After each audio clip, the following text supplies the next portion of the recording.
I'm not. I can't afford to not record. Welcome to Season 6 of the Be Your Own Kind podcast, where we believe that you deserve the space to just be.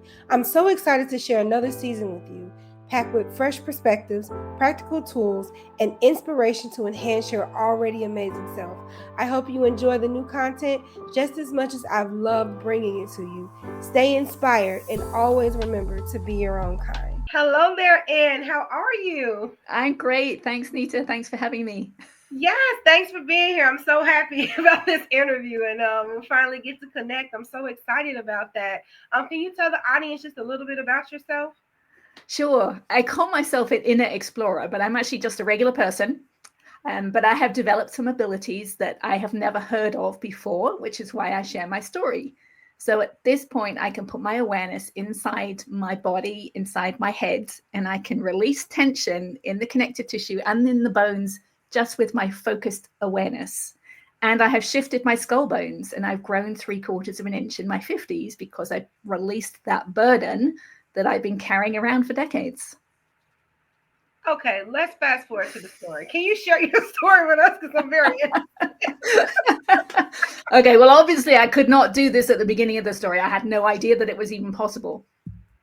So my story really started in my late 30s when I realized that the traumas from my childhood were still affecting me. And I didn't know what to do at the time, but I found a technique that worked for me, and I worked through all my traumas. I wrote them all down, and I went through one each day for an hour to an hour and a half each night using the technique called EFT, which is short for cold tapping. Are you familiar with it? I am. Okay, so I used that, and I tapped through each trauma until I'd gone through them all. And what I realized it was doing, it was opening up my subconscious mind. So I was becoming more aware of the details of these stories from my childhood. And as it does that, it deepens our self-awareness. So I became aware of the physical sensations underneath the emotions. Well, first the emotions, right? I hadn't been very aware of my emotions before. I kind of suppressed everything. So I became aware of the emotions. Then I became aware of the physical sensations underneath the emotions. So imagine you're feeling frustrated. We use that word to describe how we're feeling. So we're actually feeling tension in somewhere in our body that we call frustration. So I became aware of that tension, and then I could focus on the tension itself, and it would release. I just focus on it, feel it, allow it, not trying to change it in any way, just acknowledge it and feel it, and it would release.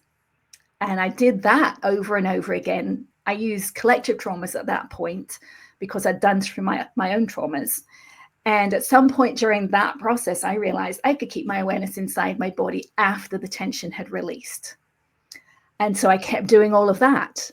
And then I could feel the tension release inside of my body, which was really weird. I'd never heard of it before. I didn't know what I was doing. I was just really playing around.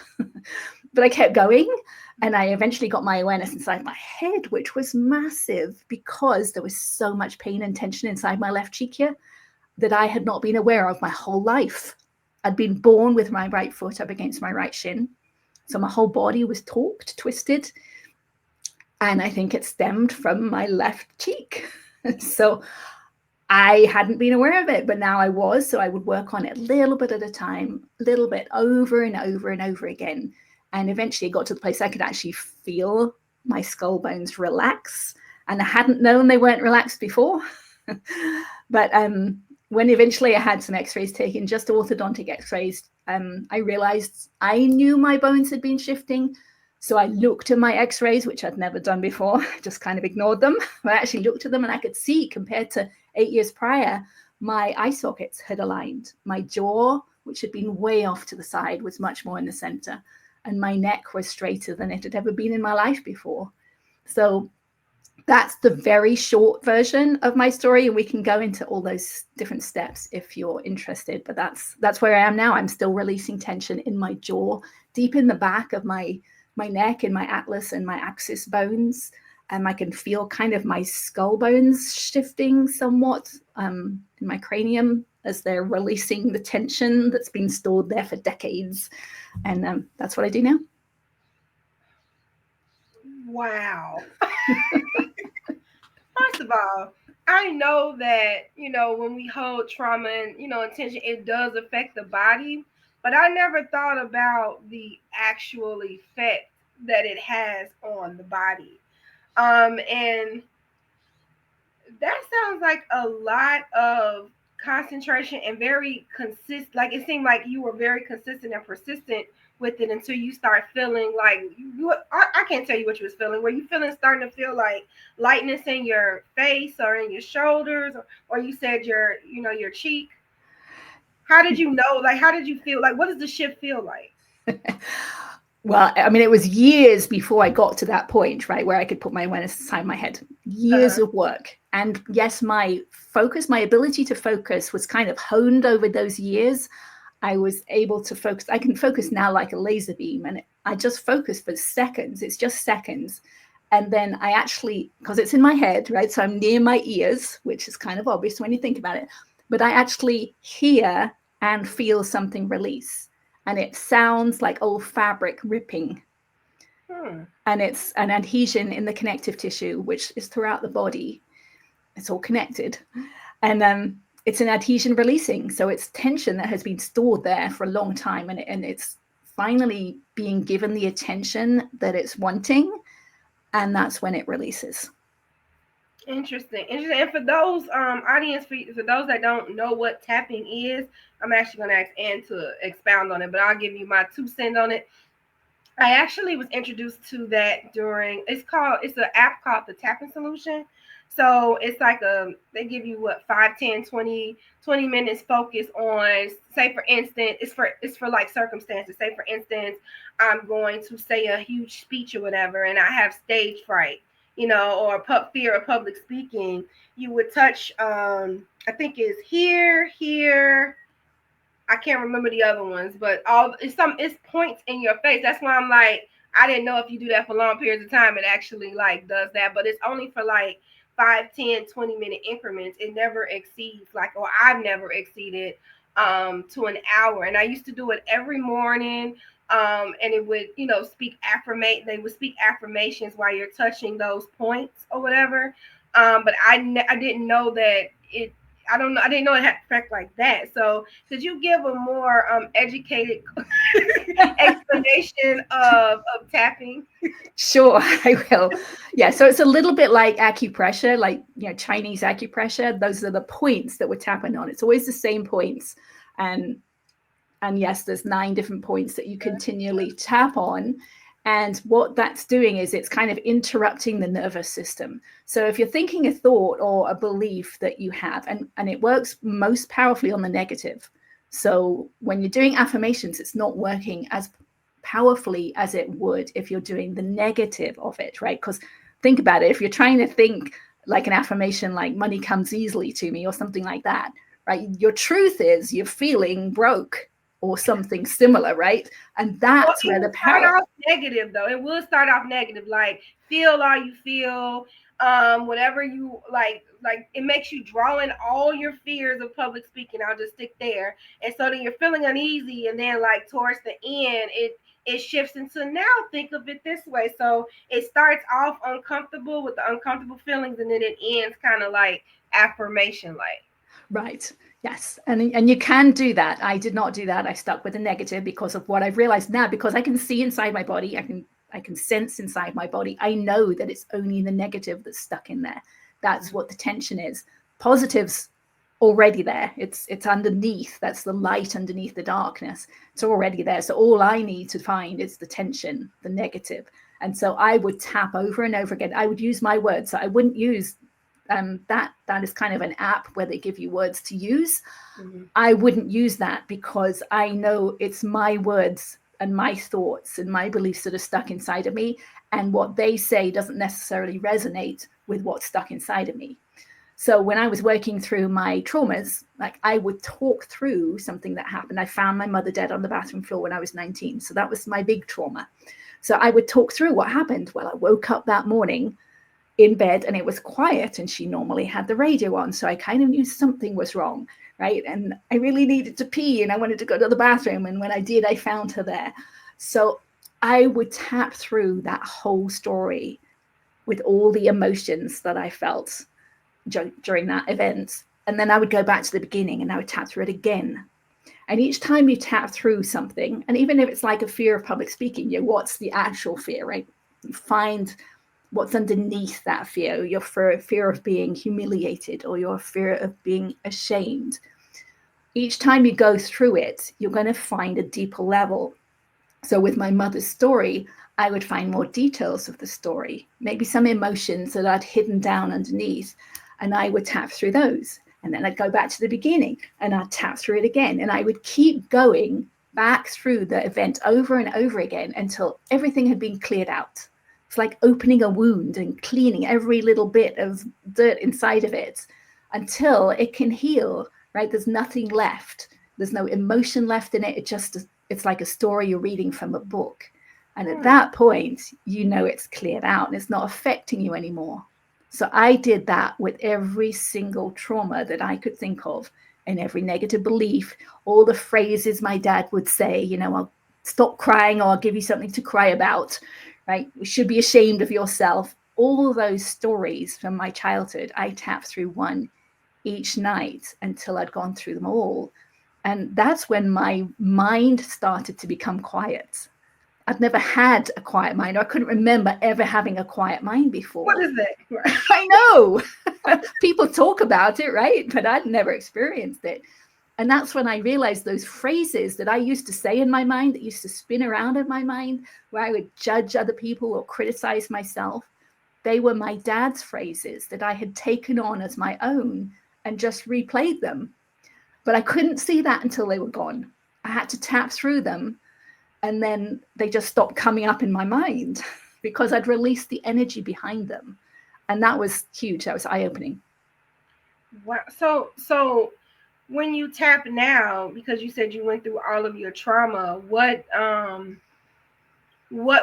you telling yourself now when you're going through that process? Well, I don't really tap a lot anymore because I don't need to, right? That was the first step on my journey. Okay. I will still tap, right? If some belief comes up that I want to work on, I will replay that negative belief. I'll talk it through in my mind and just do it over and over again until it just feels like they're just words, right? It gets to the point where they're just a series of words stuck together. We've lost that emotion underneath it, that attachment to it. Because whatever hurt you then can't hurt you now. And so it's kind of released. It's like a release. Right. It is. I mean, imagine if we all heard the words in the news, right? And it didn't affect us because it's just a word, right? The name of our president, right? If that doesn't have anything left inside of you, it's just a word, right? It doesn't affect us, because when we're affected by things, then we're hurting ourselves because it's creating tension inside of us. And that tension inside of us is affecting, I believe, the signal that we emit and what we attract back into our future. So if we want to attract peace into our future, we need to find the peace inside of us.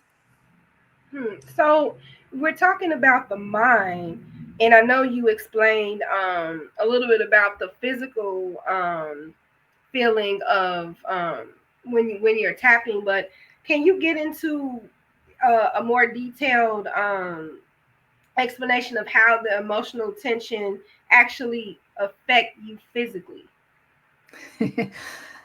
Yes, I can. So the key part is that it's subconscious.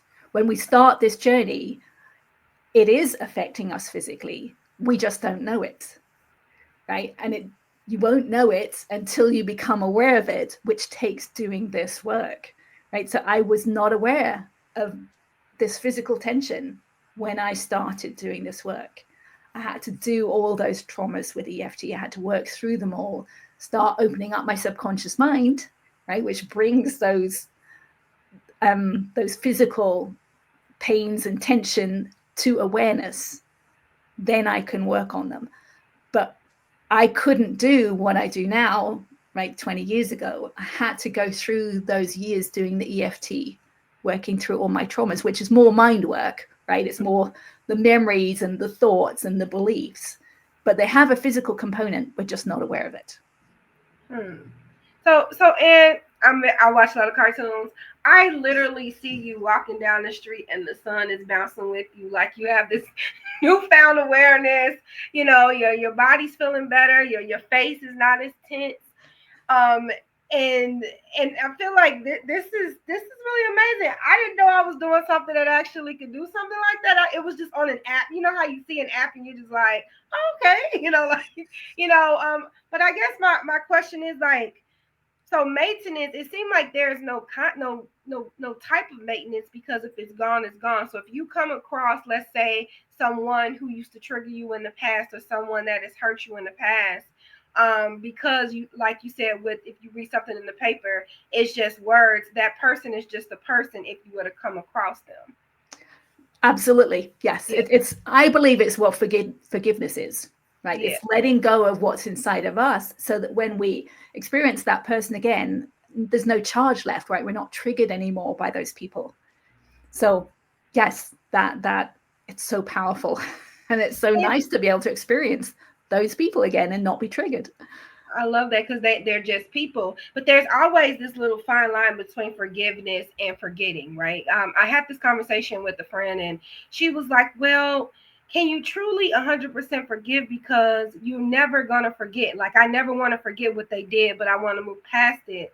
And I kind of felt like, well, if I'm remembering it, I'm kind of holding on to it. So if I'm remembering, is that forgiveness? Like, how can you, what is your opinion on that? Because that's a huge thing with that forgive and forget type scenario. Right. It's all about the energy, right? I have not forgotten what happened on the morning of my mother's death, but there's no energy there left anymore, right? So it's not affecting me anymore. But if there's someone who still triggers me, I've not forgiven them, right?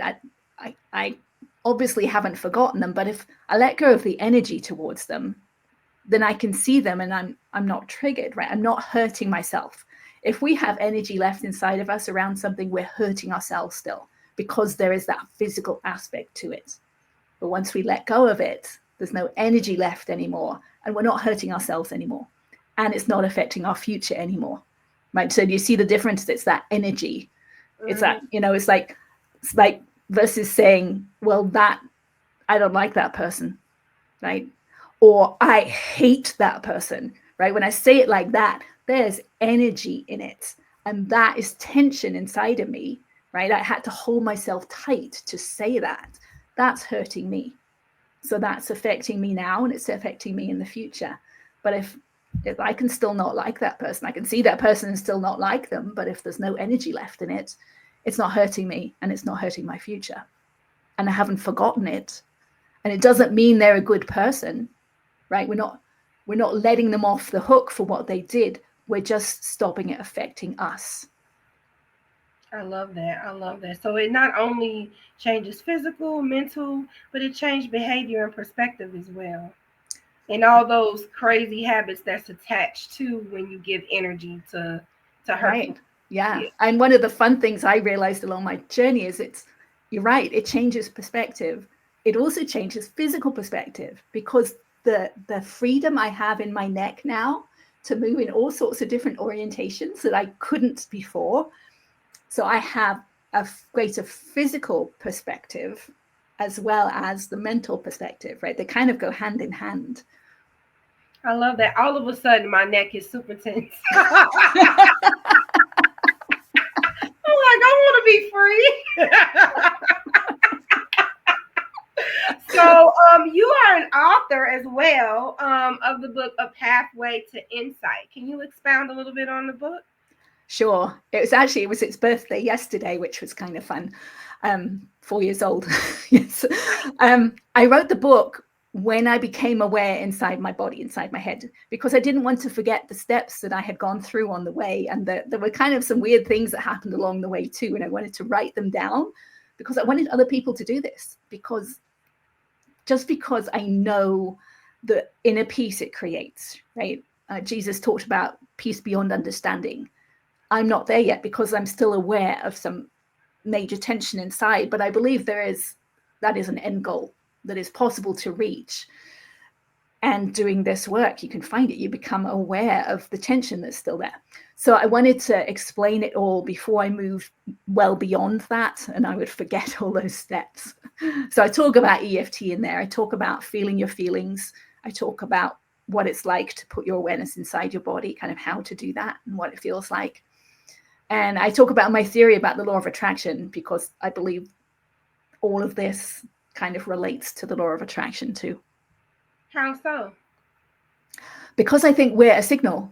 Everything about us is a signal. It's a part of our signal. It's about our shape, our size, our gender, our hair, our clothes. Everything is about that signal, and we attract into our future based on that signal. So imagine if I shaved all my hair off, and I have long curly hair, if you can't see me. If I shaved it all off and I went into a store, I'd have a very different experience from the people in the store than I would if I went in with my hair like this, right? So I would have changed something, and I would attract something different back based on that change. What I realized by putting my awareness inside my body was that the biggest part of our signal is that tension stored inside from the connective tissue being out of alignment, because it's massive. Connective tissue pulls with a force of 2,000 pounds per square inch, which is crazy. And it's a huge force pulling us out of alignment. So that's what affects us most. That's what affects our signal. So to change who we are, so that we change our future, we need to change who we are right now. So working with the connective tissue, so working through our traumas, through our emotions, is releasing that tension inside in our connective tissue. And it's changing us at the most basic level so that we're going to attract something different into our future. This is mind blown. Just to circle back to EFT, what exactly does EFT stand for? It stands for Emotional Freedom Technique. So I used to think that was kind of a hokey name to begin with. I didn't like it. But what I realized over time, it really does. It provides emotional freedom. And it's a very simple thing. It's easy to use. It's free to learn, because Gary Craig, who developed it, gave it away for free. So I think in some ways that's why people don't use it. You know, it's so simple. You don't think it can be that powerful, right? Right. But it is. Okay, do you mind for like maybe 3 seconds we just go through, like, let's demonstrate for the audience what EFT is right quick? Sure. If you don't mind. Okay. Yes. Yeah. So imagine you have to make a phone call, and you're afraid of making this phone call because you don't know what's going to happen. So you'd start with that phrase, I'm afraid of making a phone call. So the first point you tap on is called the karate chop point, which is on the side of the hand, where you would give a karate chop if you were going to do that. And you'd say something along the lines of, even though I'm afraid of making this phone call, that's my truth in this moment, and it's okay that I'm afraid of making this phone call. So you're accepting what it is that you're thinking, because it really is okay. Even though I'm afraid of making this phone call, that's my truth in this moment, and it's okay that I'm afraid of making this phone call. So you say it 2 or 3 times. Then you start on the points, and you cut down what you're saying to just a small part. So I just say, I'm afraid of making this phone call. And the crown point on the top of the head is the first point. And you tap fairly firmly. You don't want to hurt yourself, but you're trying to create an interrupt in your nervous system. Okay. And you tap, 5, 6, 7 points times on each point. So I'm afraid of making this phone call. Then the next point, beginning of the eyebrow, I'm afraid of making this phone call. The next point is the bone on the edge of the eye. I'm afraid of making this phone call. Okay. The next point is the bone under the eye. I'm afraid of making this phone call. The next point is under the nose on the upper lip. I'm afraid of making this phone call. Then on the chin, I'm afraid of making this phone call. There's 2 more points. So the collarbone point on either side, kind of in the dimple just underneath the collarbone. I'm afraid of making this phone call. And the last point is under the arm where the bra strap goes across, if you have one. I'm afraid of making this phone call. And then you take a deep breath and you let it out. And that's 1 round of EFT. So simple. It is. Right. Then you do it again. Maybe this time a new thought has come up, right? You might realize why you're afraid to make the phone call. Or you might have a memory of a phone call that you made before that went bad, right? So some other thought might come up, and at that point you tap on that thought. Or some other emotion comes up. You know, maybe there's frustration or anger underneath somewhere that you have to make this phone call, right? Then you could tap on that instead of the fear, right? And your body, your mind will kind of wind you backwards. It will give you a thought or a memory to work on next. And you can just keep going down that path of your history, right? Or you can stop right there. Once you're okay about making the phone call, you can just get up and make the phone call once the fear's gone. I feel like it's making you aware, like self-aware too, because by you constantly doing the physical contact like that, it's kind of like keeping you focused too. Even if you want to drift off because you keep saying it, and so your mind, I guess when you keep repeating the same thing, your mind is like, okay, let's get into this phone call. Because normally when I meditate and I didn't do this is why I like the tapping app, is because when I was doing the non-tapping meditation, my mind would be everywhere, which is cool to let your mind go everywhere. But when you're trying to really like get over something specific, it takes a minute because your mind's gonna go around the bend. I'm hungry. I wonder what I want for dinner, or I should have. Well, where's those red socks? Like it's just all over the place, right? It is, yeah. And one of the ahead. fun things now is that we all have phones, and phones have timers. So I will set a timer and just tap for 5 minutes, right? Just do that. But yes, you're right. It does start focusing, helping you to focus. And that's how I learned to focus so intently, because while I was thinking the thought or bringing up the memory, I was also feeling inside, okay, what is that emotion? Giving it a name and feeling where it is, right? Where am I feeling that fear? Where am I feeling that frustration? So over the months and the years, I was just able to do that more and more quickly. And it's intentional. Yeah, I was determined to change. I had PTSD, both parents were alcoholics. My dad had anger issues. I was so used to walking on eggshells, and I had 2 young boys at the time, and I had also been sent to a boys' boarding school from the age of 9 through 11. Did you say a boys' boarding school? A boys' boarding school. They did have some day girls, so there were girls during the day, but then they went home, and I was left on my own with all these 9 through 13-year-old boys. So I was petrified of boys in that age range, and I had 2 young boys. So I had to get over it before they reached that age, because I didn't want to be afraid of my own children. Right. So I was determined to change.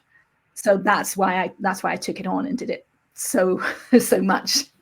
What was that driving point, and like, what was that moment where you like, no, something's got to give?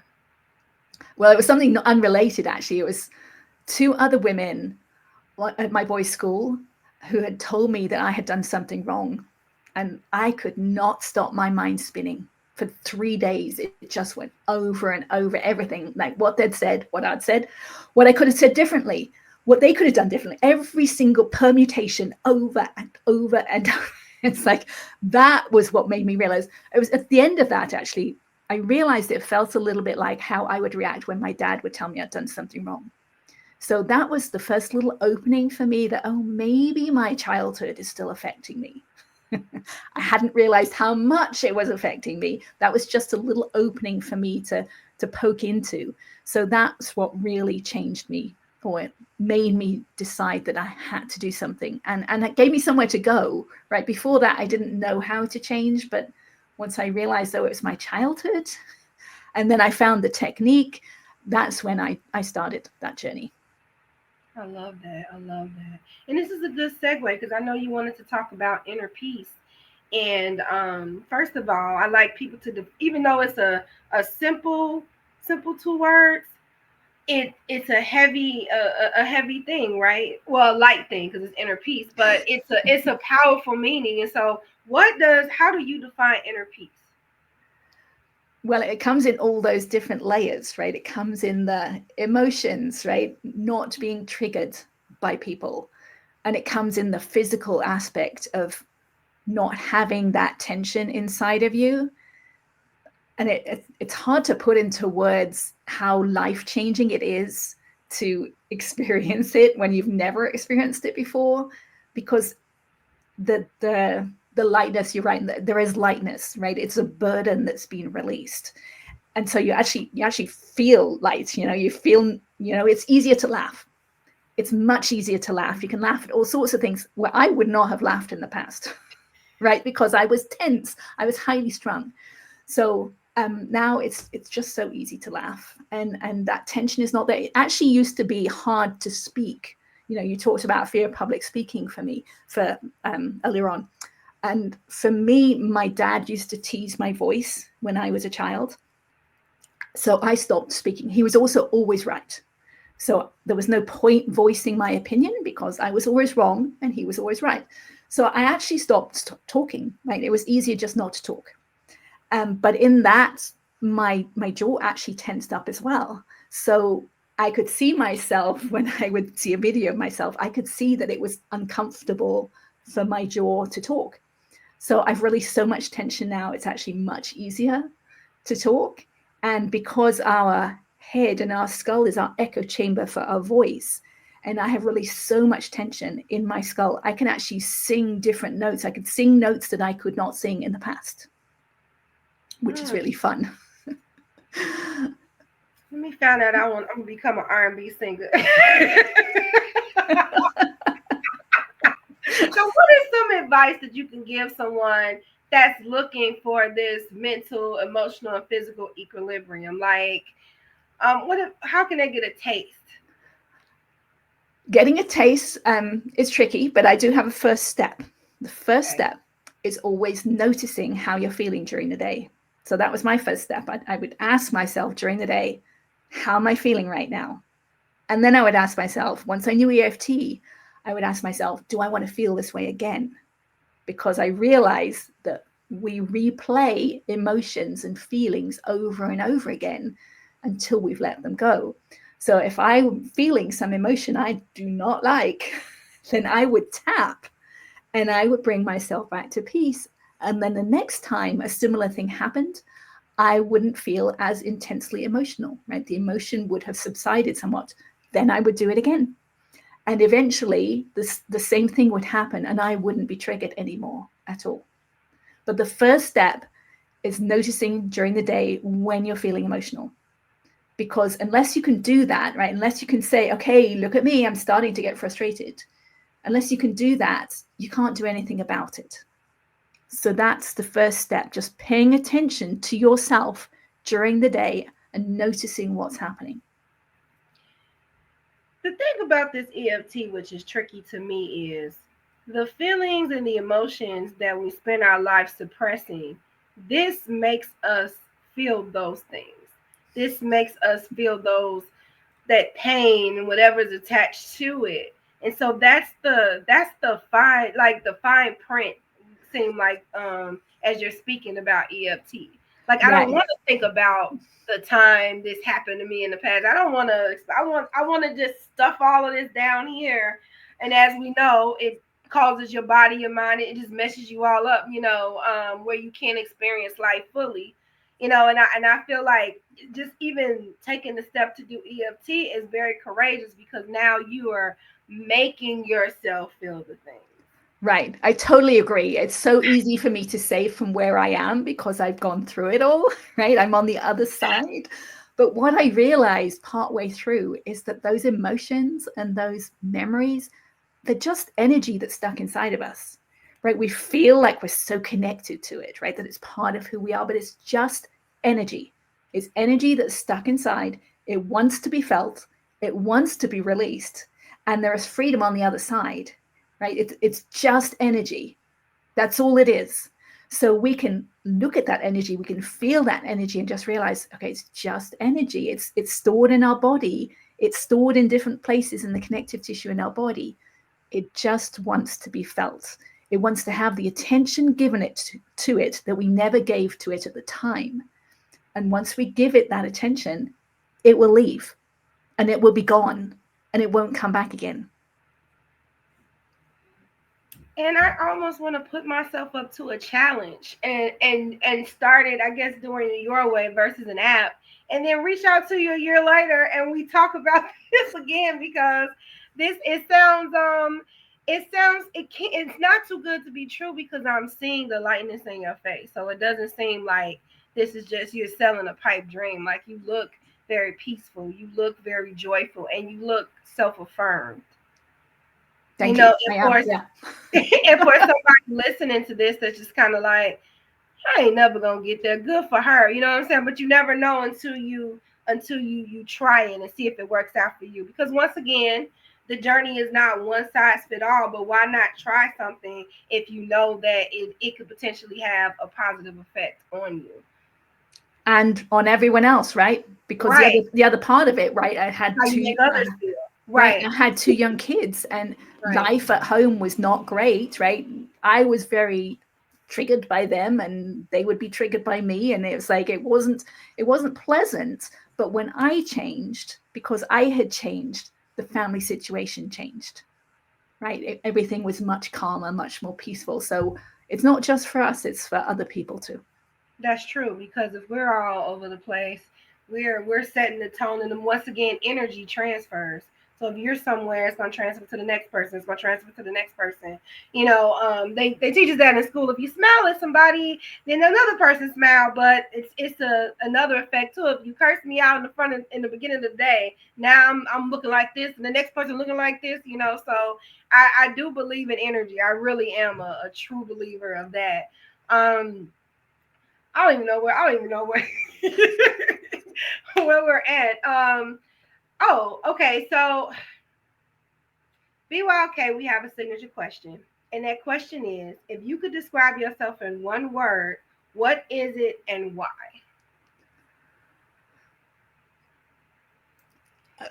I would say peaceful.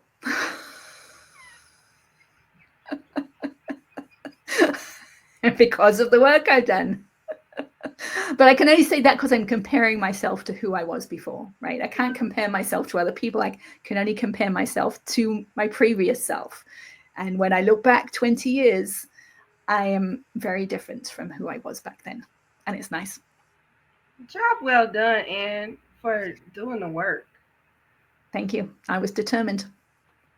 That is courageous. I'm still going on, like, feeling the things that's under the rug, that mental rug that's piled up, like we see in the cartoons. It's just a whole bunch of stuff under there.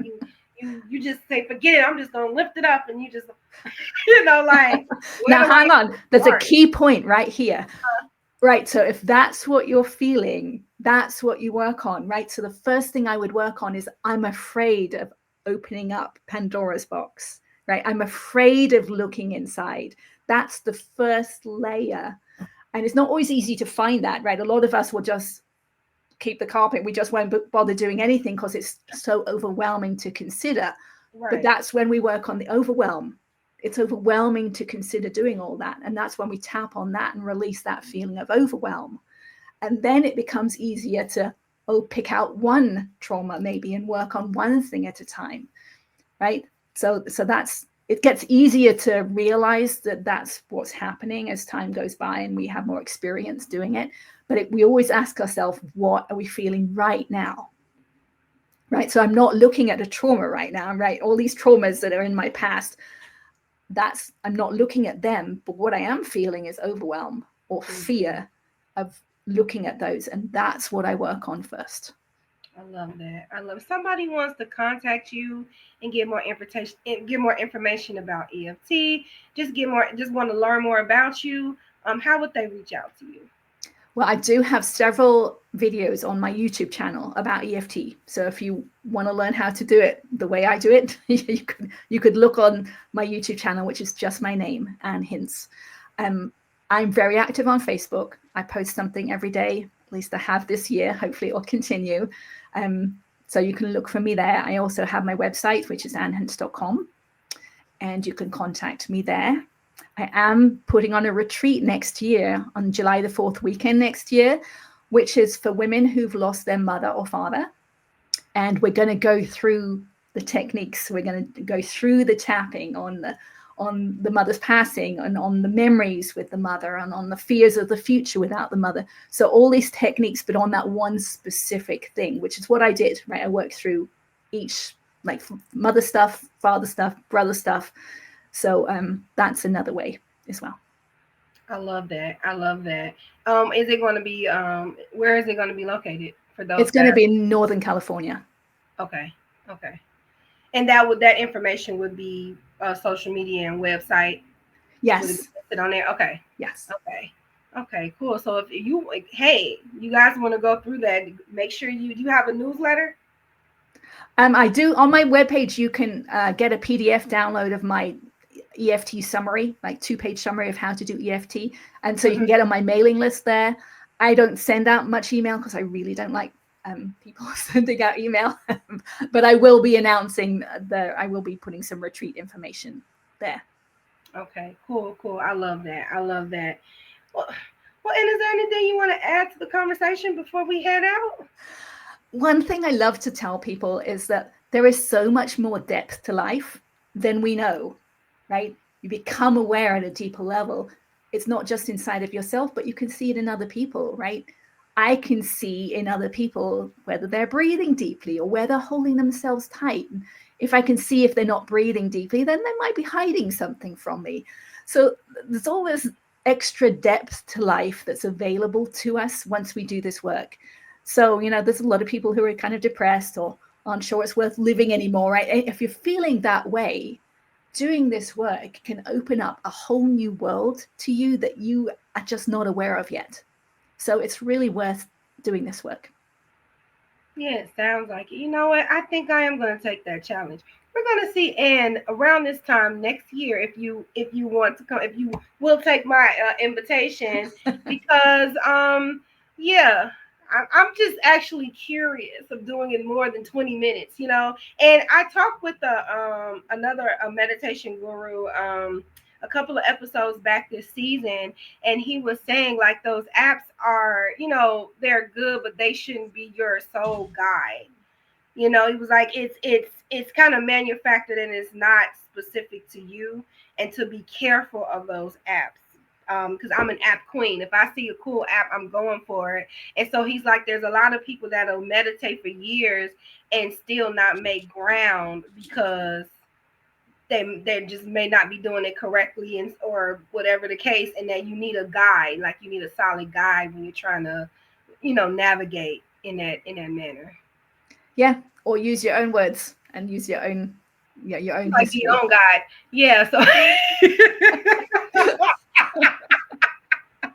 so you're saying a lot of similar things that he was saying, because he was always I'll keep talking, let me stop. But I'll say this one point. He said that Jeff Patterson, if you guys want to check out the episode, but he said that when you become kind of like centered with yourself, you can sense a person's trigger before they even communicate it to you. And I thought that was very interesting. Because I was like, well, then, you know your own triggers. He's like, not only do you learn your triggers, you start to pick up on other people because you have such a heightened sense of awareness. And I think that's similar to what you just said. Yes, indeed. Yeah. And I'm going to stop talking now. You have me so speechless. Now it's coming out, but we're at the end. So I thank you for being a guest on this platform, and I do look forward to speaking with you again. And I thank you for sharing your knowledge and your gift to try to not to try, but to help people get through things that they think they can't get through. There's no such thing as stuck, audience. No such thing. And you've proven that even more through your story. So I thank you for that today. Thank you. That was really fun. And I would love to talk to you again next year. We'll see if that happens. Yes. And until next time, everyone, don't forget to be kind to yourself and to each other. And don't forget to be your own kind. Bye.